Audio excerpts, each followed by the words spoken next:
A 19-year-old man in Texas is facing a life sentence for baking and selling pot brownies using hash oil. Now, he could serve anywhere between 5 years to life, and to know that he would even serve 5 years of his life behind bars for this is absolutely ridiculous. Now, it's considered a first-degree felony because of the weight of brownies. Texas is one of the only states that actually weighs the other ingredients in the pot brownies as drugs. So if it's a very dense pot brownie, you're screwed. That means that you're selling a significant amount of drugs. Now, Texas law allows the state to factor sugar, cocoa, and other ingredients to determine the weight of the drug. That's so old and backwards. I know.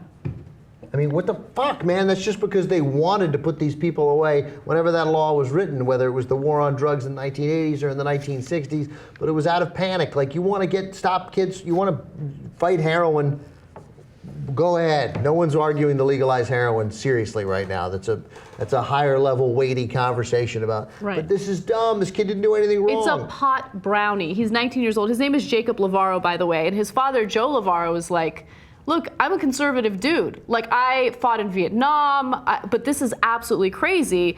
And he's scared for his son. And I'm scared for his son as well. Can I read the Joe Lavoro quote? Because Go you got to do it like an angry dad. Okay, do you? 5 years to life? I'm sorry, I'm a law-abiding citizen. I'm a conservative. I'm a Vietnam veteran. I served my country, but this is wrong. Damn wrong. That was good. I think you might want to consider a career change. By the way, I just wanted to quickly compare this to another case that happened in Texas.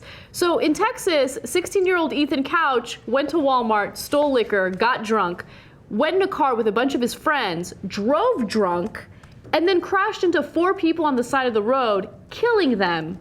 And then 2 of the people in his car were injured, one seriously injured, paralyzed for life. And he gets no jail time. But this 19-year-old who made pot brownies and sold them, he might be sentenced to 5 years or life, 5 years to life in prison. I hope that he gets Unbelievable. His lawyer is a guy named Jack Holmes, who says he's been doing this for 22 years, and he spent 10 years as a cop. So the lawyer is a cop, knows how it works. He says, I've never seen anything like this before. By the way, here's somebody else in Texas. Who was the person you mentioned? What was his name? Ethan Couch, 16-year-old. Right, Ethan Couch. That's the famous affluenza case. And Cameron Todd Willingham was a guy whose house burned down and his daughters were killed, and he got convicted of doing it, and then he was executed by the state of Texas, and he didn't do it. So Texas is awesome. But I'm sorry, George Bush, Rick Perry, you guys never executed an innocent man. It's never happened. Yeah.